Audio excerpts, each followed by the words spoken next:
the smoke clears, we need to seek and offer forgiveness and reconciliation of others in our power to make those relationships right again. Now, I understand that sometimes things are out of your hands. I understand that sometimes things are out of our control, and that's okay. But we have to do the things that we can do. Now, it's important for us to understand those things that forgiveness is not, in order to understand the things that forgiveness is. It's not being a doormat. It's not being foolish. I want us to think about these three things that forgiveness is today. First of all, this one will be a surprise to you. Okay? Y'all will be surprised when I tell you this. Are you ready? Forgiveness is hard. Are you surprised? No, I think you would be. You already knew that one. We have all had our feelings hurt, haven't we? One time or another, from one end to the other, we all had our feelings hurt. We have all suffered from minor, petty offenses right up to major abuses. And the one thing that all those wrongs have in common is that gut-wrenching pain that we have. Now, it's different for every occasion. It's different when different people hurt our feelings. It's different in different occasions, but it still hurts when people do things to us. And it's hard when we have to forgive them. Peter goes to Jesus and he asks about forgiving his brother 7 times. Now, I'm sure that when Peter went to Jesus and he asked this question, that Peter thought he was being mighty generous here. 7 is a symbolic number. 7, to the Jewish way of thinking, symbolizes perfection. I mean, there are 7 days in a week. And that number 7 is used throughout the Scripture for that number of perfection of God. So Peter's thinking, if I forgive him 7 times, what more can anybody ask of me? What more can anybody expect? And Jesus says, Peter, 7 times is not nearly enough. Your idea of perfection doesn't even come close. Jesus said that it's not enough. The Greek could be translated either 77 times or 70 times 7. In other words, Jesus says, Peter, you are to forgive your brother as many times as it takes. As many times as he comes to you seeking your forgiveness, as many times as he comes to you and says that he's sorry, you forgive him. He's leaving no room for you to hold a grudge. And that word grudge is important because that's what we're really talking about here today. It doesn't matter what the issue is. We're required to forgive.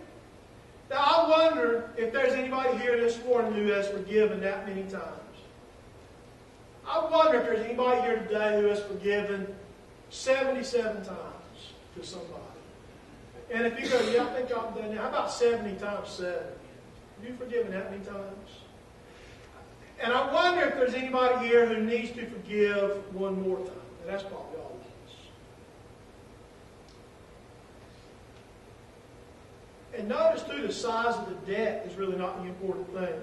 To the king, that millions of dollars was a big deal. The 10,000 talents was a big deal. Millions of dollars in today's money. Now, I don't care who you are, millions of dollars is a lot of money. You know, that's something that needs to be taken care of. The king would not want that kind of, he wouldn't want that kind of debt cleared up. He wouldn't want that hanging on his books. He didn't want that dealt with.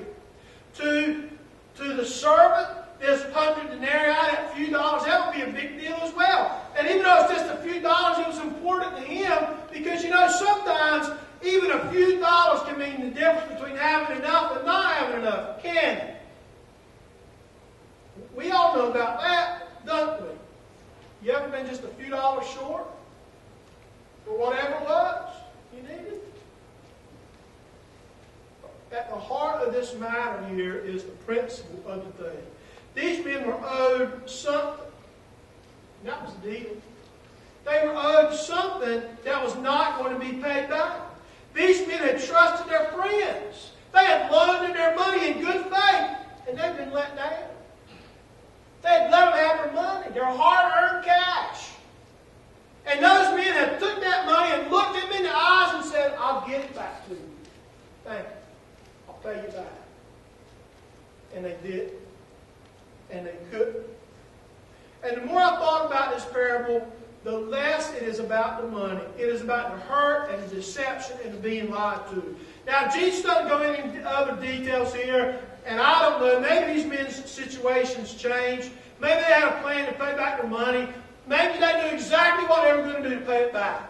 You know, maybe they had a good job. Maybe they had a good plan. Maybe they were going to sell something and get the money to pay this debt off. I don't know. But something had happened. They got sick. They got laid off.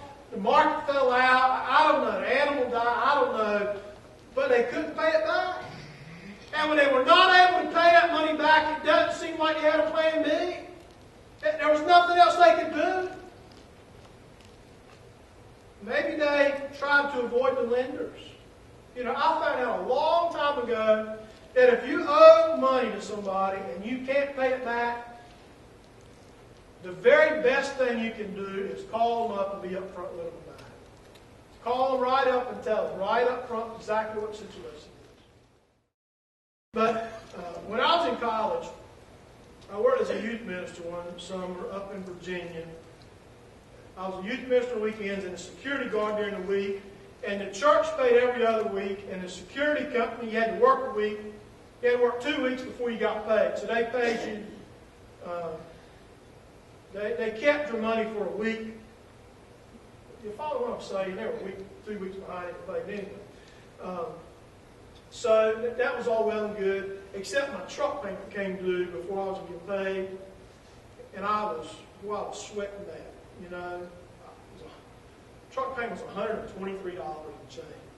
Boy, that was a truck payment, wasn't it? So I was sweating that thing out, and I called Mom. I said, what am I going to do? And she shot me down. She said, I don't know. That ain't right. So I called a guy at the bank, and I told him what the situation was. He said, wait just a minute. He looked up on the computer. He said, oh, that's not a problem. You made all your other payments on time. Everything's fine. You know, do you just not want to make the payment this month? No, I want to make the payment. You know, I'm making the payment. And it's just going to be late. You know, past what the late payment thing is going to be. And he said, oh, just make the payment. It'll be fine. Just send it in when you get it. But that was a lesson learned. If you're going to be late on the payment, you need to call them and tell them that, and they'll work with you. And you won't have a problem with it. Now, if I had not called them, then I could have had problems down the road. Right? So that was a lesson. Maybe these guys had avoided the people that they owed money to. Maybe they were making absolutely no attempt to make things right. And that was the problem. You see, we all do things unintentionally that hurt others. And when we do, we need to own up to that, and we need to seek their forgiveness. We need to apologize to them. We need to do everything we can to make things right and restore that relationship and to be forgiven and to seek the forgiveness that they have. But this is not about when we do things to them. This is about when they do things to us. Because we've all been wrong. And as hard as it is, we need to forgive those people. And we need to let go of the pain and the hurt and the frustration and forgive them. Forgive them. It's hard. That's what we got to do. The second thing, forgiveness is a release. It's a release. Now, we think forgiveness is for the offender, don't we? We think forgiveness is for the one who has done wrong. And it is, to a degree. When we have wronged others, we need to seek their forgiveness. We have wronged God. We need to pray. We need to confess, repent. We need to own those sins. We need to seek God's forgiveness. When we hurt other people, we need to go to the one that we have wronged here on this earth and admit it to them as well. We don't often talk about making restitution, about making things right, but we need to do that as well. If I break something of yours, or lose something of yours, or take something of yours, then I need to replace it. You know, if I borrow something from you, or you let me use something that tears up, then I need to fix it. I need to make it right. If I do something to you that costs you time and money, then I need to make that right in whatever way I can't. I need to be accountable for the wrong I do. So forgiveness is for the one who does the wrong. But listen, forgiveness is also for the one who was wrong. It's for the one who was wrong. Think about the person who is holding that grudge for just a minute. That person gets up every morning mad. They get up and they're stewing about the wrong that was done to them. And they remain worked up over that incident, and they get mad all day long, day after day, over that wrong that was done to them. They remind themselves of that incident over and over and over. They see that person, they think about that person. That person crosses their mind, and they get all tensed up again over what happened. And the person who committed the wrong has more than likely forgotten all about it. They don't even think about it. They don't know who you are. They don't know what they did. They don't know that you're all tied up in knots over it. They don't even think about it at all. And it's not that they don't care. They don't even know. Now, let me ask you. Think about it, folks. Who is that grudge really hurt? The one who's holding the grudge? The one who was wrong? The one who gets up every day and stews over it? Or the one who did the incident, who gets up every day and doesn't even think about it? Who's really hurting there? It's the one that was wrong, didn't it? It's the one that's holding the grudge. Somebody has said, and I don't know who it was, and I looked, and this quote is attributed to a dozen or more people. Holding a grudge is like drinking poison and waiting for the other person to die. Think about the stress that we create and put on ourselves, and all the things that stress does to our bodies and souls, and we are really only hurting ourselves. We need to learn to release ourselves from this poison. Folks, forgiveness is a release for me, for you. When you forgive those people that wrong, it lets you off of it. And thirdly, forgiveness is a command. When Peter asked Jesus about forgiving his brother, Jesus did not tell Peter to forgive a few times if he felt like it. Jesus didn't let him off the hook for the complete number of forgiving him 7 times. Yeah, Peter, forgive him 7 times, and if that don't work, then, hold your grudge and be mad. Jesus said, you forgive him as many times as it takes. It doesn't matter how many times, you forgive him as many times as it takes. But when we think about it, isn't that what God does for us? Forgiving us over and over and over and over again. Now, I don't want to depress you this morning, but I want you to think about your sins for just a few minutes. Not your neighbor's sins, but yours. And maybe you never thought about it this way before, but I want you to think about it this way. Do you engage in a new crop of sin each and every day? I mean, do you do new and different sins every day? What it means is, you get up and you think, yesterday I lusted and I stole and I lied, so today I'm going to kill and covet and commit adultery, and then tomorrow I'll do something different. Is that the way we do it?